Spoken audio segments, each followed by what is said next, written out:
Oke teman-teman, balik lagi dengan saya Fikri Ridho. Seperti biasa saya akan mereaction soal sepak bola Indonesia dan juga tanggapan komentar dari netizen soal sepak bola tanah air. Seperti apa tanggapan mereka? Mari kita simak sama-sama. Let's go.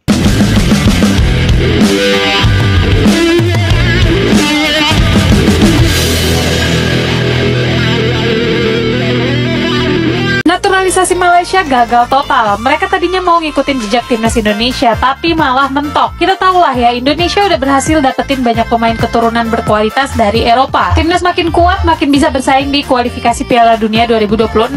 Sementara itu, Malaysia, mereka nyari pemain keturunan tapi malah zong. Nama-nama kayak Josh Brownhill, Ferdy Druif sempat dikaitkan, tapi endingnya nggak ada satupun yang beneran punya darah Malaysia. Gara-gara zong terus, FAM atau Federasi Sepak Bola Malaysia akhirnya nyerah. Mereka mutusin buat stop cari pemain keturunan dan balik ke sistem lama, cuma naturalisasi pemain yang udah 5 tahun main di Liga Malaysia. Malaysia bakal tetap coba saingi Indonesia atau terima nasib jadi negara sepak bola kelas 2. Jadi memang agak lucu kita punya negara tetangga nih. Mereka mencoba mau untuk saingi Indonesia, tapi lagi-lagi mereka gagal. Terakhir kemarin itu pemainnya Pex Wall itu salah satu ya pemain yang satu klub lah dengan pemainnya kita, Eliano Renders. Itu kabarnya dia punya darah keturunan Malaysia, punya garis keturunan Malaysia lah.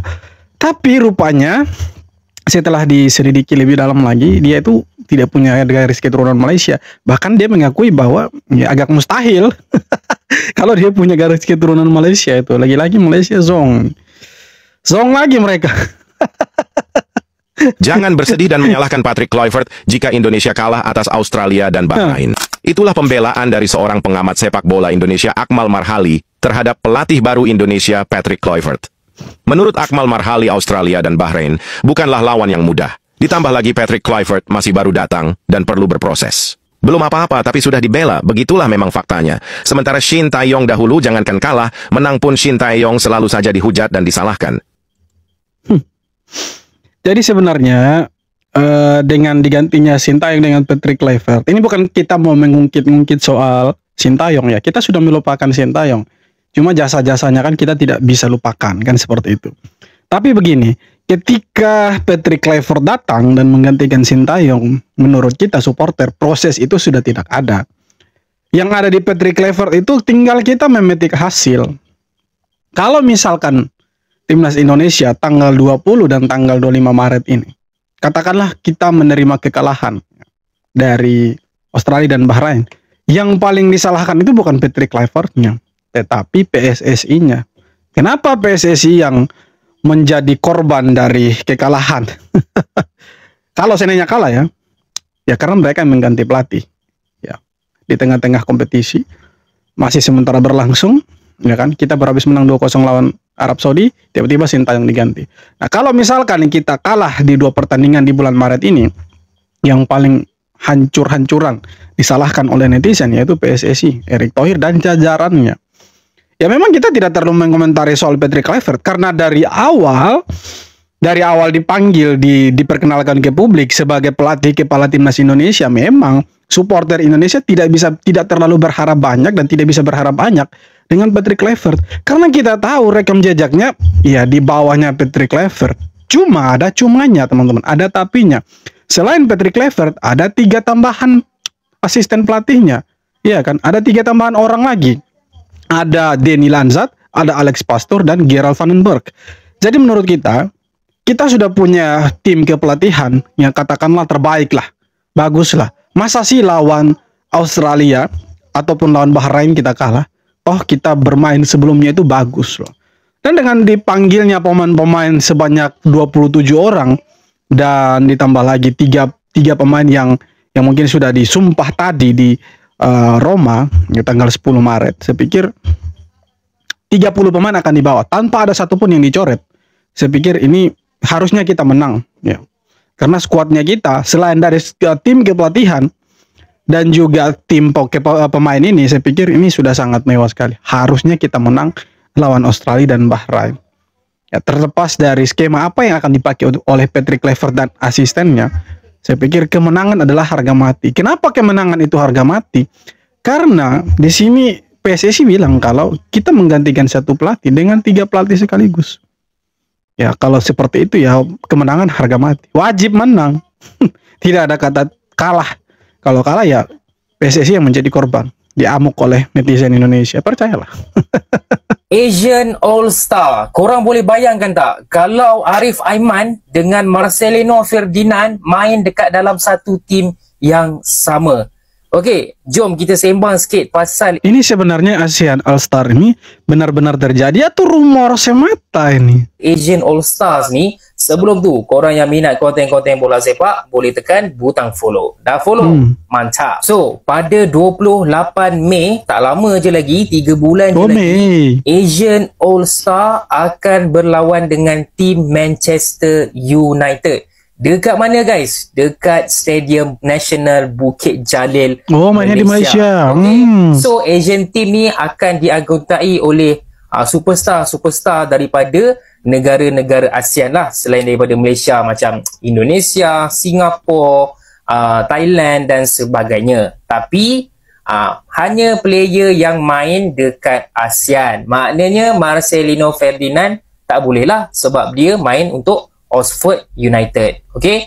Jadi pemain-pemain yang main dekat Asia Tenggara sahaja yang boleh join masuk dalam Asian All Star ni. Okey. So aku nampak, of course aku rasa akan ada ramai player-player Thailand sebab diorang player yang perform and then bermain untuk kelab sendiri. So aku ada tengok social media, ada macam-macam cadangan line up. Ini antara cadangan line up, okey, untuk berlawan dengan Manchester United nanti. Okey, kita ada Asnawi Mangkuk Alam, kita ada Arif Aiman, kita ada Jordi Ahmad. Okey, macam-macam lah player campur-campur daripada negara ni. Korang rasa boleh ke tidak menang lawan MU? Bagi aku tak ada satu masalah pun nak menang lawan MU. MU ni bila je dia menang?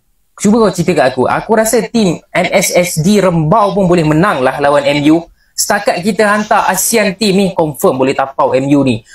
Untuk peminat-peminat MU yang tengah bengang dengan tim korang ni, tim korang yang nombor berapa? 14-15 ni, nanti korang boleh datang tengok player ni, korang kutuk depan-depan. Dalot, Onana, siapa lagi yang menyusahkan? Mason Mount walaupun dia tak main. Player-player ni nanti ada dekat depan muka korang, korang maki lah. Sebelum ni korang boleh maki depan TV je kan, ataupun maki dekat TikTok je kan. Kali ni korang boleh maki depan-depan dekat Stadium Bukit Jalil nanti. Alright, so Manchester United versus Asian All Star 28 Mei. Okay? Ya, kalau benar-benar terjadi, saya pikir seperti Jay Itzes, Messi Hilgert, pokoknya pemain-pemain Indonesia yang bermain di Eropa kayaknya tidak akan join ini. Yakin sih saya. Masa sih mereka main di Eropa kembali ke ASEAN untuk lawan MU? Kocak. Kata media Malaysia, Ferdi Drift udah diproses naturalisasi, namun sang pemain langsung batas sendiri. Rakyat Malaysia kena prank lagi oleh media mereka sendiri. Stadium Astro, salah satu media besar mereka, sebelumnya mengklaim bahwa Ferdi Drift akan jadi pemain naturalisasi anyar skuad Raymond Malaya. Namun belum lama ini dalam wawancaranya bersama ESPN Belanda, Drift membantah bahwa dia bukan keturunan Malaysia. Drift berkata pada awalnya ada sebuah fanspage Malaysia mengklaim dirinya adalah keturunan Malaysia, tapi kini ia telah menampik rumor itu, bahkan menyebut bahwa orang tuanya pun tak mengetahui bila ia punya darah keturunan Malaysia. Kasihan Malaysia di prank lagi. Ini Astro besar itu. Tahu dapat dari mana si Astro ini? Dia punya data-datanya si Ferdi Drift ini, teman-teman. Dapat dari mana sebenarnya dia Astro Arena ini? Media Vietnam sebut Septian Bagaskara adalah senjata misterius bagi timnas Indonesia. Jadi guys, ternyata Garuda Calling yang udah dirilis oleh timnas Indonesia bukan hanya narik perhatian media dalam negeri, tapi juga media luar negeri. Adalah media Vietnam bernama Soha.vn yang kaget dengan nama Septian Bagaskara karena ada dalam daftar skuad Garuda asuhan Patrick Kluivert. Katanya mereka belum banyak tahu tentang Septian Bagaskara, tapi mereka yakin kalau Bagaskara bakal jadi senjata rahasia untuk timnas Indonesia yang tentunya tidak mudah dibaca oleh lawan. FYI, pemain yang sekarang main sama Dewa United itu emang jadi salah satu pemain lokal tersubur di BRI Liga 1 musim 2024-2025. Sejauh ini, Septian Bagaskara udah cetak 7 gol dan 1 assist untuk Dewa United, dan catatan itu juga lebih banyak ditorehkan ketika jadi super sub. Sebenarnya, Bagaskara emang jadi penyerang lokal potensial sejak main di Persik Kediri. Bahkan, dia juga pernah dipanggil ke skuad Garuda untuk pemusatan latihan di masa awal kepelatihan Shin Tae-yong. Tapi, karena faktor cedera emang bikin karir Bagaskara jadi meredup. Nah, musim ini emang jadi momen kebangkitan buat Septian Bagaskara, dan kayaknya sebagai mantan striker Patrick Kluivert emang lihat kemampuan bagus dari Bagaskara yang bisa dimanfaatin buat timnas Indonesia. Menurut kalian gimana? Kalian setuju gak kalau Septian Bagaskara bakal jadi kartu as dari Patrick Kluivert? Ya, saya pikir Patrick Kluivert punya penilaian tersendiri. Makanya Septian Bagaskara dipanggil dan masuk ke dalam skuad untuk lawan Australia dan juga Bahrain. Tapi nama Septian Bagaskara ini ya agak mengejutkan ketika dia dipanggil dan ada namanya dia dalam daftar pemain yang dipanggil oleh Patrick Kluivert. Dan dengan dipanggilnya Septian Bagaskara, ada beberapa nama yang sebelumnya menjadi langganan timnas, katakanlah seperti Yaakob Sayuri, kemudian Witan Sulaiman, katakanlah seperti Asnawi Mangkualam. Mereka ini akhirnya ditepikan oleh Patrick Kluivert. Dan saya pikir pemanggilan pemain di eranya Patrick Kluivert dan Sintayong, pemain-pemain ini tidak terlalu berbeda jauh lah nama-namanya mereka. Karena kalau kita lihat hanya ada sedikit perbedaan antara Patrick Kluivert dan juga Coach Shin. Dimana perbedaannya itu karena pemain-pemain yang dinaturalisasi sekarang itu setelah Sintayong dipecat oleh PSSI. Katakanlah ada Ole Romeni, ada Emil Audero, Joey Pelupesi, ya kan, ada Dian James, kemudian ada Septian Bagaskara, pemain lokal. Ya, ini pemain-pemain yang menurut saya baru dipanggil, ya kan, seperti Septian Bagaskara ini. Nama-nama mereka ini ya menyingkirkan beberapa nama yang lain. Cuma ada tapinya, teman-teman. Kenapa M. Tahir tidak dipanggil oleh Patrick Kluivert? Padahal waktu itu Patrick Kluivert nonton itu Persija Jakarta dengan PSBS Biak. Kenapa dia tidak panggil M. Tahir? Padahal dia tuh sebenarnya back kanan potensial itu. Apalagi Kevin Dix ada cedera ini. Ya, kita hanya mengharapkan Sandy Walsh. Ya, walaupun cederanya Kevin Dix tidak terlalu parah sih, dia sudah pulih kembali. Cuma M. Tahir itu harusnya jadi salah satu opsi. Kenapa tidak dipanggil sama Patrick Kluivert? Padahal waktu itu kasih asis loh. Aduh, kecewa sih kita netizen ini. Timnas Indonesia makin sangar, media Vietnam mulai sadar kalau kita itu udah makin kuat. Mereka sampai bilang kalau skuad Garuda yang dipilih Patrick Kluivert lebih kuat dari Vietnam dan bisa lewatin prestasi mereka. Soha, salah satu media Vietnam, ngaku kalau timnas Sudah Vietnam, kalian jangan terlalu merendahkan diri begitu. Nanti kita terbang ya sundul plafon itu. Indonesia bakal bisa ambil poin lawan Australia dan juga Bahrain di kualifikasi Piala Dunia 2026. Kita sekarang udah full squad, bahkan masih bisa tambah kuat kalau Emil Audero, Dian James, dan Pelupesi fix gabung. Link di bio gue buat nonton aksi timnas. Tapi ada juga media Vietnam yang lebih fokus ke keputusan Patrick Kluivert ngekat Asnawi dari squad. Mereka bilang ini kontroversial karena Asnawi pemain langganan Sintayong. Dulu sekarang Asnawi udah banyak penggantinya. Iya sih. Ketika kita tahu Asnawi tidak dipanggil, itu kan jadi pertanyaan juga. Mungkin yang tidak menjadi pertanyaan dari awal ya Sintayong melatih sampai sekarang dia dipecat dan digantikan oleh Patrick Kluivert, mungkin hanya Ricky Kambuaya. Karena pemain ini saya pikir dia tidak terlalu banyak babi bu bebonya. Dia diam ketika dipanggil dan tidak dipanggil pun ya orangnya kalem saja. Ya ini keren sih teman-teman, tapi ya ada sedikit janggal juga. Kenapa Hoki Caraka yang dipanggil gitu? Ya kan? Kenapa Hoki Caraka yang dipanggil?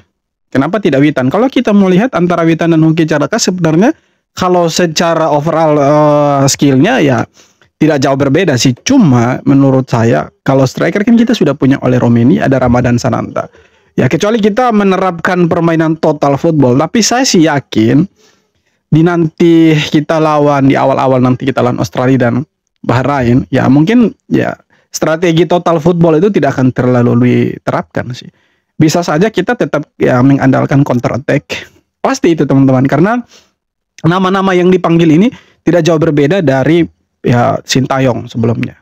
Ya, kita sih bisa menduga kalau Patrick Kluivert tidak mau atau tidak berani mengambil resiko yang terlalu berat. Ya kan?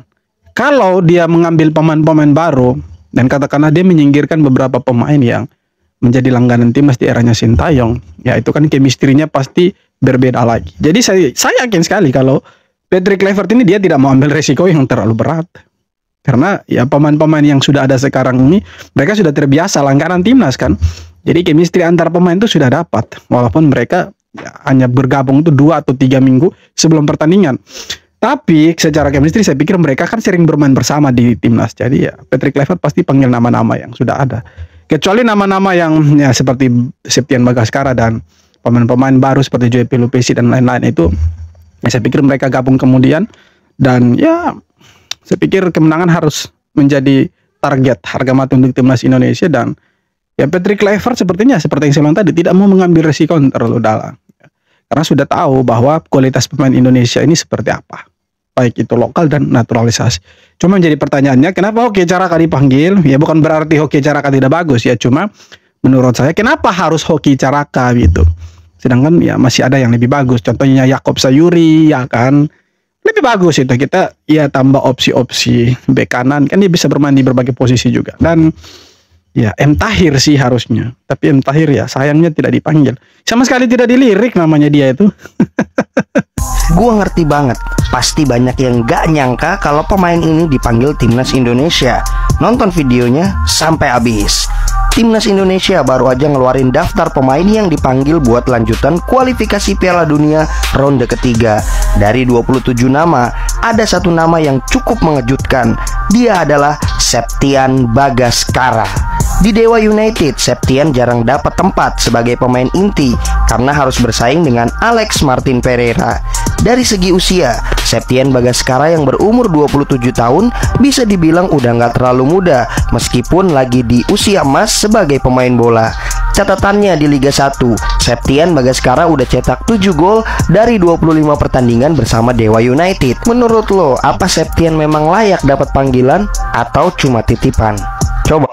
Banyak yang bilang ini titipan, banyak yang bilang juga ya dia pemain ya titipan dari orang dalam. Ya, kita tidak mau tahu sampai di situ. Intinya ketika kau dipanggil ke timnas, kau harus bisa berkontribusi. Itu kan kemauan supporter, oke? Dan yang paling mengejutkan adalah Hoki Caraka. Hoki Caraka ini terakhir dia dipanggil sama Sintayong waktu AFF kemarin yang kita tidak lolos sama sekali ke semifinal. Dan ya mengejutkan juga kenapa Bagaskara dipanggil. Dan ya walaupun kita tahu Septian Bagaskara di Dewa United ya dia masuk itu mungkin sebagai ya super sub saja, pengganti kan. Tapi catatannya dia statistik selama bermain di Liga 1 dari 25 pertandingan, ya bisa saja itu yang menjadi tolak ukurnya Patrick Kluivert yang memanggil dia. Memasukkan daftar namanya dia ke dalam daftar pemain. Ya dari 25 pertandingan, 1 assist, 7 gol, saya pikir not bad lah. Ya semoga di timnas bisa berkontribusi banyak, ya bisa bersaing dengan Ole Romeni, ya kan? Karena kita tahu Ole Romeni ya kalau kita bicara kualitas pasti jauh berbeda dengan Septian Bagaskara. Kita tidak perlu membandingkan itu karena ya kita semua sudah tahu Ole Romeni bermain di mana dan Septian Bagaskara bermain di mana, secara liga saja sudah berbeda. Ya semoga dia bisa bersaing dengan Ole Romeni, Ramadan Sananta, Hoki Caraka. Jadi saya pikir ya nama-nama ini ya mereka 3 nama tidak asing ya. Ramadan Sananta, kemudian Hoki Caraka, Ole Romeni, yang menjadi asing di telinga kita itu Septian Bagaskara. Tidak apa-apa, ketika mereka dipanggil ke timnas ya mereka harus bisa berkontribusi dan menjaga kepercayaan yang diberikan sama pelatih. Semoga mereka bisa dapat hasil yang positif, itu kita ya yakin saja. Karena kalau kita dapat 3 poin di Australia dan 3 poin lagi nanti di GBK lawan Bahrain, kita sudah punya modal penting untuk lolos ke Piala Dunia tahun depan. Kita harap mereka bisa bermain yang bagus, memberikan yang terbaik untuk timnas, dan kita bisa lihat timnas kita ada di Piala Dunia. Oke teman-teman, sekian video kali ini. Terima kasih banyak sudah nonton video sampai akhir dan kita jumpa lagi di video-video berikutnya. Hormat.